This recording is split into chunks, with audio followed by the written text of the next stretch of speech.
Hello, my name is Ola, and I'm going to be reacting to the old Top 10 Hardest Classic Crash Levels by Caddicarus. This was recommended to me by Metal FTW.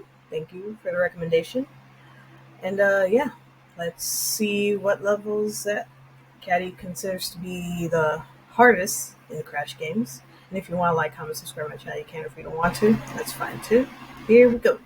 This video has been sponsored today by BetterHelp, an incredible online service that specialises in connecting you with any personalised therapist or counsellor wherever you want to be, outdoors or at home. It's completely affordable, you can be anonymous if you want to, you can use text or video chat or phone calls, and if your money is pretty tight, you can actually get financial aid from them if you qualify. Life is an extremely heavy thing a lot of the time, and there's absolutely no shame in admitting that you need help or at least somebody to talk to. And speaking as somebody who has been down this road and is even on depression medication as we speak, I'm immensely happy that this is a service that exists and that I'm in a position where I can share it with enough of you as possible and hopefully help out a couple of you that feel like you could really benefit from it. So thank you so much, BetterHelp, for sponsoring this video. To start the conversation, head straight into the link in the description below and please enjoy this video for Bandicoot Month.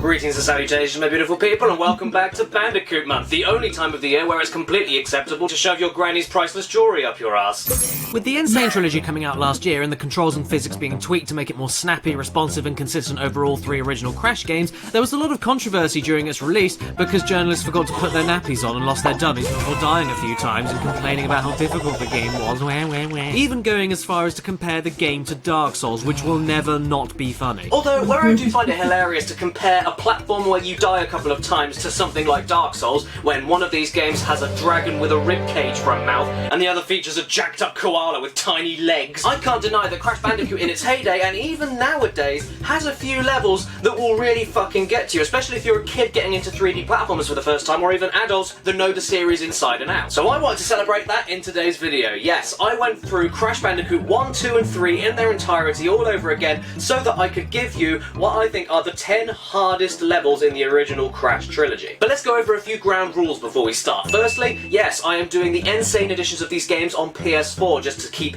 up to date and relevant, and also I think some of the difficulty in these stages may be due to differences between the original games and the PS4 remaster, so please keep that in mind. Secondly, I'm going to try and stick to one level per theme in all of the games. So for instance, if I stuck a polar bear riding sequence on this list, I can't then stick another polar bear riding sequence on this list, and if I stick an Egyptian tomb level, I then can't put another Egyptian tomb level, etc, etc, etc. Thirdly, I'm not including any bosses. They're bosses, not levels. Fourthly, please remember and consider that this is my opinion on my video. Yes, you may not have any trouble with these levels, but I personally do, and vice versa. You might find levels that are impossible, but I find a total breeze. And fifthly, I am going to be judging all of these levels on their difficulty based on you playing them regularly, just going to get the crystals or the gems, and that's it. Taking your time and just trying to play the stage normally, because if we include time trial difficulty into this, every single fucking stage in the entire series is going to be on this list. I'm going to start off with Deep Trouble from Crash 3. I'm one of the few people who actually really like the water stages in Crash 3. I find them a great change of pace, I love being able to move freely, and the gameplay still revolves around smashing boxes and getting to the end of the stage, so I'm cool with it. Almost as cool as Crash when he's in the water, which is probably quite cold. I don't find this level particularly punishing, I suppose, but for a water stage with the slightly more sensitive water controls for the Insane edition, it is a little harder than before, and the main things that make me lose Aku Aku or die constantly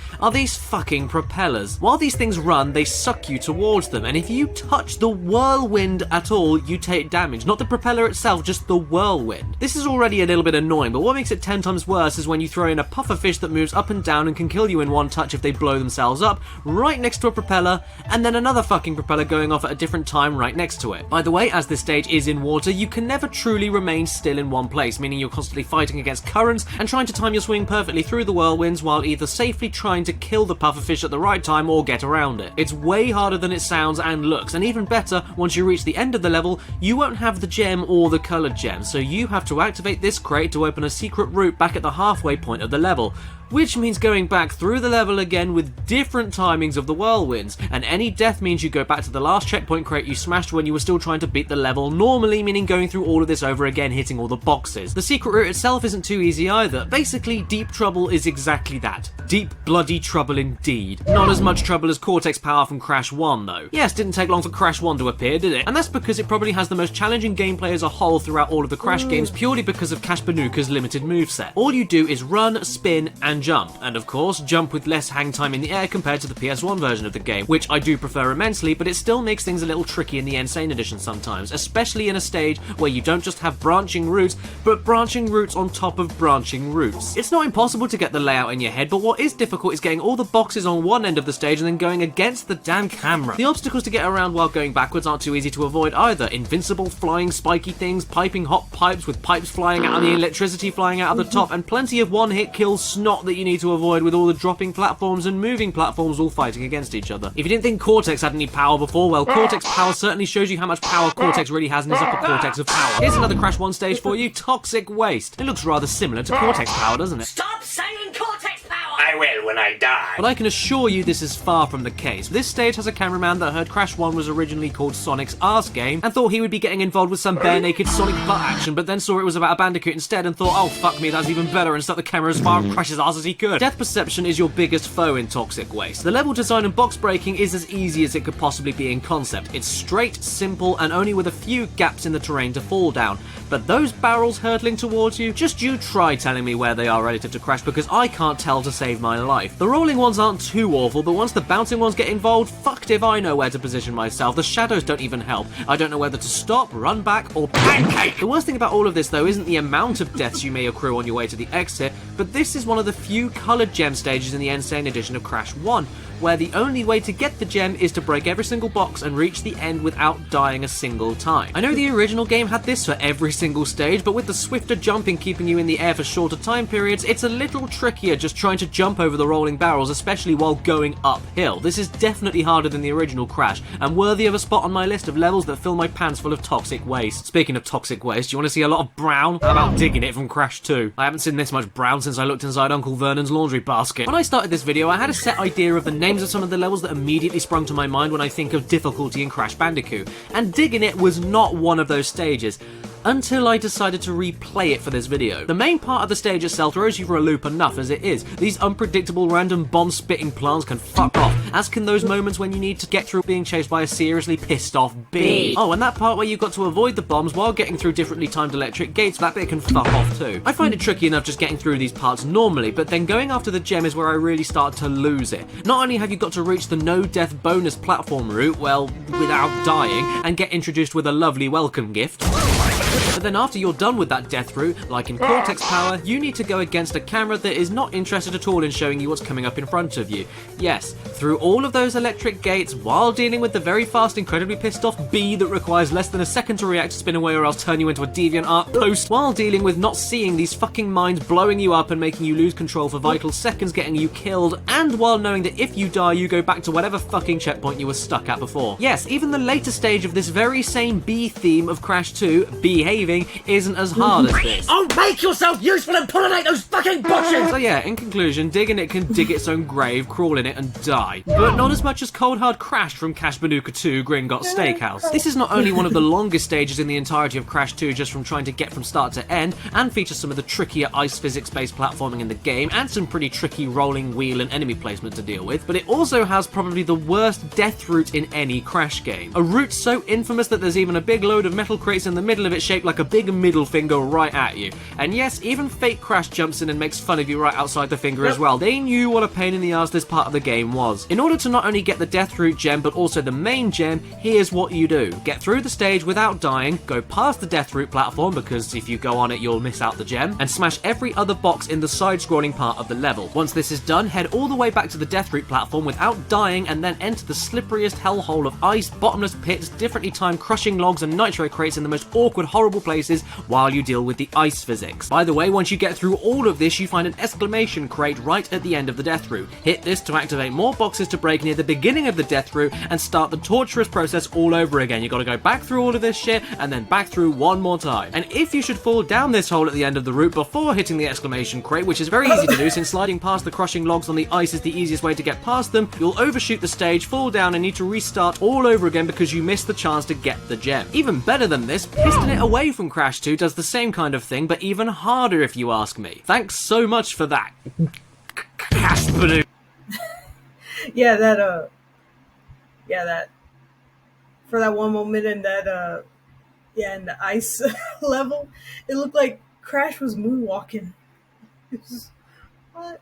At least in Cold Hard Crash you can cheese this section with Aku Aku sacrifices or going invincible, but here, where do I start? Get through the stage without dying to access the death platform. Don't go onto the death platform, otherwise you'll miss out on all the bonus crates and other level crates for the box gem. Then once you hit this specific point of the normal stage, run all the way back to the death platform while trying to avoid these fucking switches that fire shrinking rays at you that will kill you. And even to this day, I have no clue how to safely avoid this one without Aku Aku. And then, oh, I forgot. You see this enemy here? The one that you will most likely naturally kill on your way through the stage? You need this enemy to bounce off of in order to get back over this impossible to access wall. If you kill it on the way through the normal stage, you can't reach the death platform again and therefore get the gem. Or you could just die against this enemy by mistake and then fuck up your chance to reach the platform at all in the first place. Then there's the death route itself, which isn't too bad but requires extremely quick reflexes and good position and timing across these bouncy floating electric nightmares. Cold Hard Crash may be difficult, but at least it isn't cryptic. It's pretty self-explanatory in which order you need to do things, but here, this is just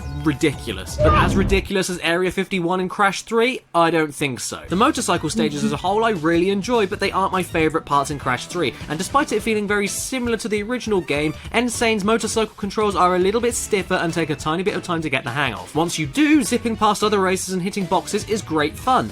But how about you try doing it in the dark with UFOs that can fly over you, with police cars flying at you instead of just being parked on the road, while not trying to only steer yourself into the boxes but also do it ahead of time because you're in the dark and can't see what boxes are coming up, meaning not being able to steer yourself into the boxes fast enough because of the slightly stiff movement? Yeah, aliens, can you do me a favour? When you take Crash, probe him! Easily my least favourite motorcycle stage in Crash 3, Area 51 gives you a wide road but so little breathing room to actually hit all the boxes or even just race normally due to how jagged and sudden the UFOs like to move, and how they like to smack you into things while you're just trying to enjoy your video game for little kids all about an orange rat on a bike. You don't know if you should jump on the ramps or not, which direction you should overtake the UFOs, where the cars will come from, and therefore where you need to be for the next row of boxes. Damn it. And the only thing I can think of in Crash 3 I dislike more than this is Hot Cocoa. Now for this level's difficulty, it's entirely down to the Insane Trilogy's fault, and its fault for one fucking reason. The controls of the jet ski aren't that good. What used to be tight, precise, and easy to manage while driving at high speeds, keeping the consistency with the tight running and jumping platforming gameplay, is now inaccurate, wiggly, and no matter what direction you turn, doesn't steer the jet ski immediately, but instead realistically moves the jet ski in the desired direction, but you're left to water physics on how much the jet ski will actually skim across the water before locking the turn in. I don't like this change, but it's absolutely fine for most of the game despite being worse than the PS1 version. When you're going relatively fast and don't have many hazards to slip in and out of, it's completely tolerable. But when you get thrown into a huge open level filled with boxes hidden within walls of mines and in the air surrounded by nitro crates, you'll need some fucking hot cocoa by the end of it! No matter how slowly I approach a ramp and how straight I make myself beforehand, there's an 80% chance I'll drive straight into the nitro crate or clip it so slightly off to the side that I actually don't understand why I blew up. And if you want to say, okay, but the point of the level is to find the nitro crate explosion box to destroy all of them and make hitting the rest of the boxes much easier, fair enough.